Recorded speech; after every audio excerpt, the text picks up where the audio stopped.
Être ou ne pas être, telle est la question. Aujourd'hui, on va apprendre à faire un choix compliqué. Et pour faire ce choix, on va tout simplement commencer par un exercice simple. Est-ce que vous voulez bien? C'est parti.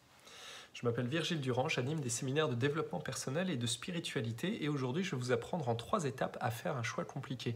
Restez bien jusqu'à la fin puisque c'est la fin qui est importante. Première étape, faisons un choix simple avec une technique cognitive qu'on appelle la visualisation. Qu'est-ce que c'est que la visualisation? C'est simplement imaginer dans son cortex préfrontal une situation et imaginer cette situation va vous permettre de faire votre choix. Par exemple, vous êtes au travail ce matin ou vous êtes devant votre petit déjeuner. Vous vous dites, est-ce que je vais prendre un thé ou est-ce que je vais prendre un café? Alors, vous vous mettez devant la machine à café ou vous vous mettez dans votre cuisine et vous fermez les yeux quelques secondes et vous vous visualisez en train de boire votre café. Vous ressentez. Et après, vous vous visualisez en train de boire votre thé. Et vous ressentez. Il y aura un des deux ressentis qui sera plus agréable que l'autre. Suivez votre ressenti, faites confiance à votre intuition et choisissez par exemple le café si le café a créé un ressenti plus agréable ou le thé si le thé a créé un ressenti plus agréable. Deuxième étape, on va appliquer ça à un choix plus compliqué. Quand vous êtes face à un choix compliqué, d'abord résumons. Choisissons 2 options possibles. Donc un choix, 2 options. Si vous avez plus de 2 options, commencez par 2. Vous choisissez d'abord, par exemple, pour les vacances prochaines, est-ce que je vais plutôt à la plage ou est-ce que je vais plutôt à la montagne? Si vous imaginez plein de destinations possibles, commencez vraiment par quelque chose de simple, plutôt le soleil ou plutôt la neige. Ok? Troisième étape, vous allez maintenant visualiser votre choix compliqué.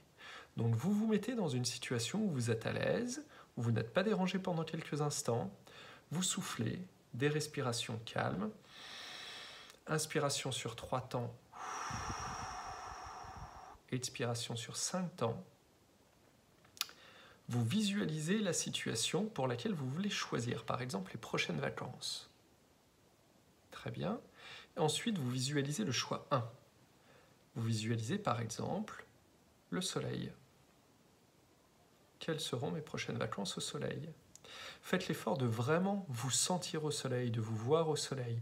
Imaginez la plage ou imaginez que vous êtes sur un transat, imaginez que vous êtes sur la terrasse d'un café avec le soleil qui tape. Ok? Très bien. Quel est votre ressenti? Super. Maintenant, imaginez le choix 2. Par exemple, la neige. Faites le même effort. Imaginez que vous êtes à la terrasse d'un café au ski. Imaginez que vous êtes avec vos skis au pied ou avec votre snowboard au pied et que vous descendez une piste. Imaginez que vous suivez un cours. Imaginez que vous emmenez vos enfants à la luge. Quel est votre ressenti? Très bien. Maintenant, vous avez déjà la réponse. Vous avez vu que les ressentis étaient différents pour les 2 situations. Faites confiance à votre intuition et suivez le ressenti le plus agréable, celui qui vous rend le plus aligné avec votre choix. Ça vous a plu? Vous pouvez vous abonner ici à la chaîne pour avoir des exercices cognitifs, des méditations et plein de petites astuces sur la spiritualité. Je m'appelle Virgile Durand et je vous dis à très bientôt.